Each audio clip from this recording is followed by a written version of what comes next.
Oh, pang vlogger yan.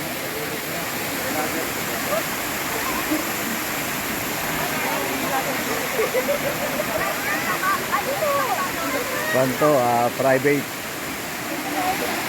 private resort. Ayun, ang mayari. Yun. Yung nagpatuloy sa amin, yun, si Sir. Napakabait nila. Taas, oh. Doon ka manggagaling sa tuktok na yun. By nature talaga, tubig, yan, oh. So, diba? Ay, si Sir, oh.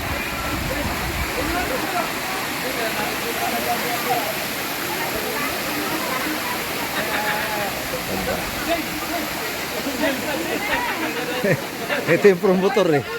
Ang lakas ng loob maghamon ng outing, wala namang pera. Baon namin, oh. Para kayo maunggoy rito, puro saging lang dalaw. Ito, eh.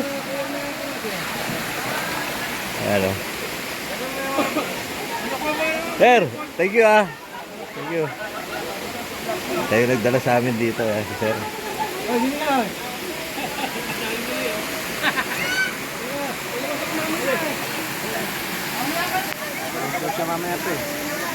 Ay, sabay na tayo, kakain natin sa kanila, eh.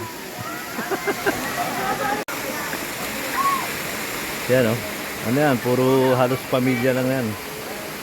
Pamilya na may-ari ng farm. Nataon kasi na itong ilog ay nasa loob ng kanyang farm, kaya ayan, oh.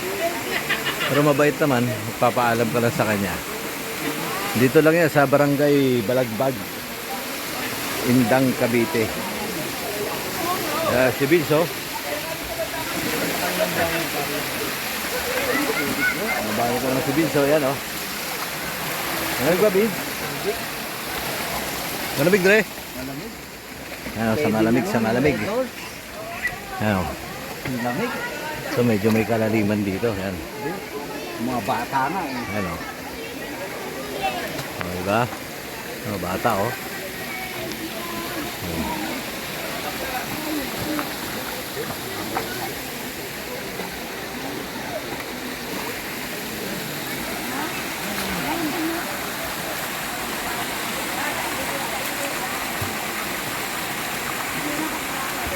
Talaga naman, no? Nature talaga.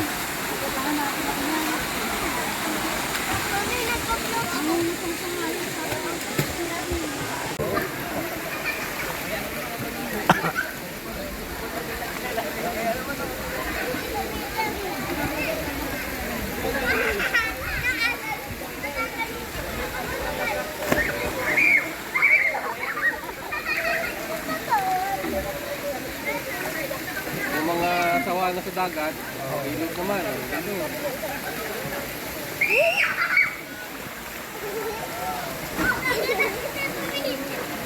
Talaga may technique, eh, no? Para pag bitaw doon, babalik na yung gulong doon, no? Kasaluin lang. Oo.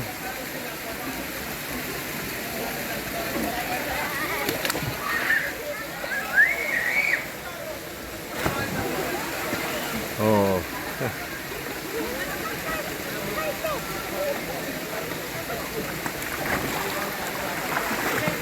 Kasi dito nga sa lugar namin, kaya nga yun, mabuti, sinabi nyo, sa may basketball na, kaya dito ko kayo tinuro. Oh. Pero kasi doon sa bandang ibaba pa niyan, naku, napakarami pang ilog na pwede kang pamilian. Karugtong nito. Mas malalim. Ito mas mataas lang to. Ito, kung hindi lang yan tinambakan yan, Oh, malalim ito, hindi no? yan kaganda na ganito. Doon, normal talaga malalim. Tapos yung iba nga doon, ginawang camp resort. Talagang pinaano na talaga. Inayos talaga. Ang ganda rito, private to, eh.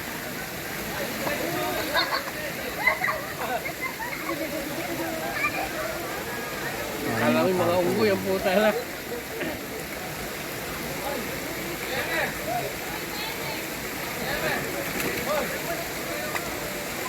Tarzan, eh. Para mga tagong paraiso ng Cavite.